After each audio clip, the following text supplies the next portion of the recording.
Smile and Learn. Benvinguts de nou a l'Imperi Romà. Avui aprendrem a escriure i llegir els números romans. Segur que recordeu que el sistema de numeració romana està compost per 7 lletres majúscules i que cadascuna de les lletres té un valor numèric. Com que sé que alguns de vosaltres no teniu gaire bona memòria, deixarem aquesta taula de referència en un racó, però no oblideu aprendre-la. El primer que hem de saber és que els números romans s'escriuen i es llegeixen d'esquerra a dreta i de major a menor valor. Veiem un exemple. Aquest número està escrit de major a menor, ja que la V baixa és igual a 5 i a la seva dreta té la I, que és igual a 1. Llavors les lletres V baixa i I juntes equivalen a 6. Anem amb un altre exemple. La lletra D és igual a 500 i a la seva dreta té la lletra C, que és igual a 100, de tal manera que està escrit de major a menor. Llavors, DC equival al número 600.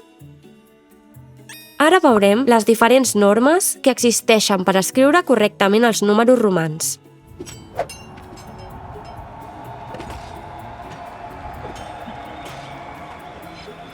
Anem amb la primera norma. Si a la dreta d'una lletra tenim una lletra d'igual o menor valor, el valor d'aquesta suma l'anterior, és a dir, se sumen dues lletres per formar un número. Veiem amb l'exemple anterior. Les lletres V baixa I representen la suma 5 més 1, que és igual al número 6. Anem amb un altre exemple. X V baixa seria igual a la suma de 10 més 10 més 10 més 5, que és igual a 35. Fàcil, oi? Anem amb la següent norma. Norma 2. Algunes lletres es poden repetir fins a 3 vegades. En un mateix número podem trobar algunes lletres repetides fins a 3 vegades, mentre que d'altres no es poden repetir. Veiem un detall. Començarem pels números primaris, que són les lletres que es poden repetir fins a 3 vegades en un mateix número per formar-ne d'altres. Són les lletres I, 1, X, 10, C, 100 i M, 1000. Per exemple, per escriure el número 200 hem d'utilitzar dues lletres C, ja que cada lletra C té el valor numèric de 100. Si sumem amb dues lletres, obtenim el número 200.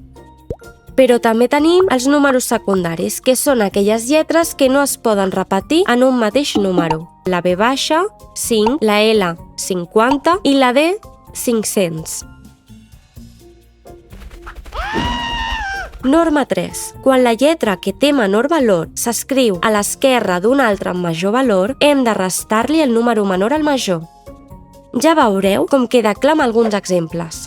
La lletra I, 1, no pot restar a la lletra V baixa, 5, i X, 10, quan la trobem a l'esquerra. Quan resta la V baixa, quedaria així. I, V baixa, i indicaria 5 menys 1, és a dir, el número 4.